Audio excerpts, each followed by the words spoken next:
Anda bersama Brother Fai di channel Malam Mistik, sebuah rancangan audio dan video cerita seram dan mistik. Semoga Anda semua terhibur.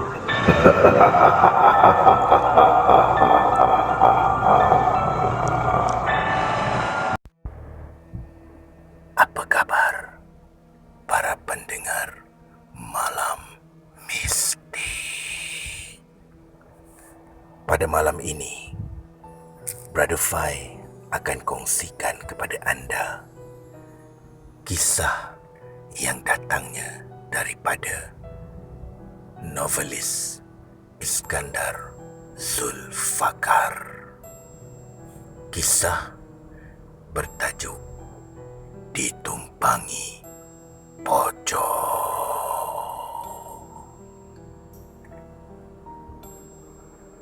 Assalamualaikum dan salam hormat buat anda semua.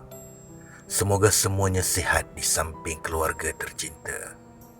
Kali ini, saya nak kongsikan dengan anda kisah seram yang berlaku pada seorang pembaca. Saya menerima dan daripada beliau menceritakan tentang pengalamannya itu, dan saya minta izin daripadanya untuk dikongsikan dengan anda. Beliau bersetuju. Cumanya, nama serta identiti beliau saya terpaksa rahsiakan atas permintaan beliau sendiri. Kisah yang dikongsikan adalah pengalaman beliau ditumpangi oleh sejenis hantu yang popular di negara kita, iaitu pocong. Untuk memudahkan cerita, saya gelarkan pembaca ini sebagai Din saja, ya.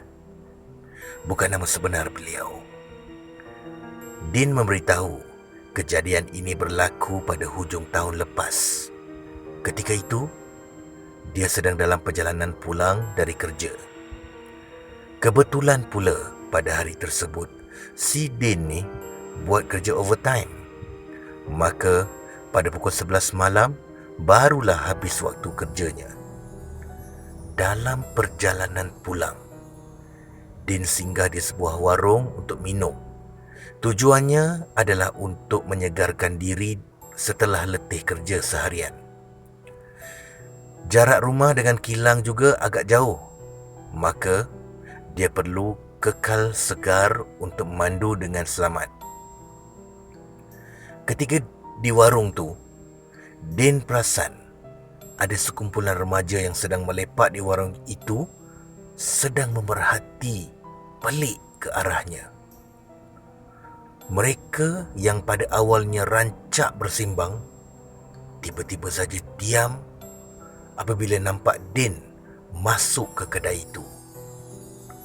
Disebabkan perasaan tidak selesa akibat diperhatikan begitu, Din pun segera menghabiskan minumannya dan beredar dari situ. Satu lagi kejadian aneh berlaku ketika dia memandu pulang. Ada kereta belakang yang mengekori, memberi high beam ataupun lampu tinggi ke arah keretanya. Din tak syak apa-apa lagi. Mungkin sekadar tersalah bagi lampu. Din pun meneruskan perjalanan pulang. Kemudian, ketika dia sampai di salah satu seleko yang agak sunyi, tiba-tiba saja Din merasakan kereta yang dipandunya berat. Bukan itu saja, bau busuk seperti bangkai juga tiba-tiba saja memenuhi rongga hidungnya. Bau apanya? Din menyumpah seranah kerana pada awalnya difikir keretanya buat hal. Sebaik mengetahui dari mana datangnya bau busuk itu, Din pun memalingkan lehernya ke arah belakang. situlah datangnya bau tersebut, iaitu di kerusi belakang. Sebaik menoleh, Din dapat melihat sekujur tubuh mayat lengkap berkafan. Terus Din menjerit ketakutan dan memalingkan semula wajahnya ke hadapan. Ya Allah! Astagfirullahalazim! Pemanduannya turut terjejas. Din hampir saja terbabas ke bahu jalan.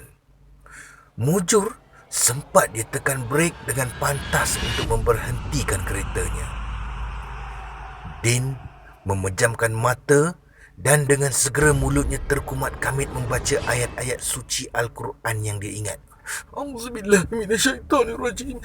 Bismillahirrahmanirrahim. Allahu la ilaha illa huwal hayyul qayyum.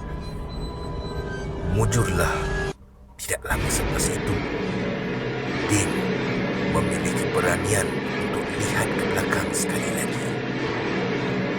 Seperti yang diharapkan, kelibat mayat tersebut ataupun pocong sudah tidak kelihatan lagi.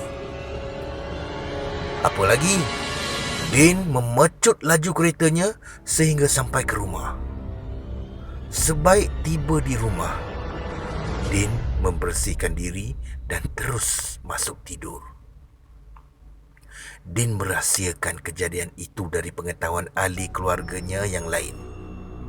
Din menyangka episod kejadian misteri itu berakhir di situ. Namun malangnya, ia belum berakhir lagi.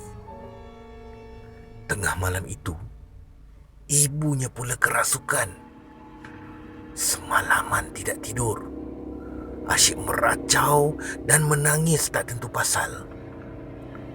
Ayah Din memanggil imam kampung untuk datang ke rumah mereka untuk memberi bantuan. Ketika itu, barulah Din menceritakan perkara yang sebenar kepada imam serta ayahnya. Berkat bantuan imam, akhirnya ibunya pulih seperti biasa. Rupanya, betullah seperti apa yang Din sangka. Memang ada pocong yang menumpang dia balik ke rumah dari kilang semalam. Barulah Din sedar sebab apa sekumpulan remaja di warung perhati je dekat dia semalam. Begitu juga dengan kereta yang bagi high beam kepadanya di jalanan. Sejak itu, Din dah jarang-jarang buat overtime. Kalau buat overtime pun, dia akan konvoi dengan seorang lagi rakannya ketika perjalanan balik. Sekian. Terima kasih, Brother Fai. Peace. No.